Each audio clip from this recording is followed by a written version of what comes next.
ஆண்டவருடைய பிள்ளைகளை நிச்சயமாகவே முடிவு உண்டு. உன் நம்பிக்கை வீண் போகாது. நம்பிக்கையுடைய சிறைகளே அரணுக்கு திரும்புங்கள், இரட்டிப்பான நன்மையை தருவேன். அதனால சிறையிருப்பிலே இருந்தாலும் நம்பிக்கையோடு இருக்கிற நம்மளை கைவிட மாட்டேன்னு ஆண்டவர் பேசிட்டே இருக்கிறாரு.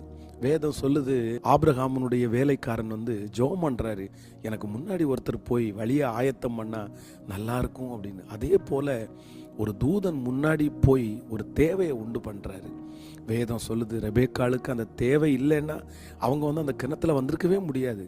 அந்த தேவையை உண்டு பண்ண உடனே அவங்க ஆட்டோமேட்டிக்காக கிணத்துக்கு வர்றாங்க. ஒரு பெரிய அற்புதம் நடக்குது. சில நேரத்தில் ஒரு தூதன் நம்முடைய வாழ்க்கையில் ஒரு எம்டினஸ், ஒரு வெறுமையை உண்டு பண்ணும்போது நமக்கு ரொம்ப கஷ்டமாக இருக்கும். எதுக்கு இந்த பாதை, ஏன் எனக்கு இப்போ இந்த குழப்பம், எதுக்காக இப்படி ஒரு சூழ்நிலை. சில நேரத்தில் ஆண்டவர் ஒரு பெரிய அற்புதம் செய்கிறதற்கு முன்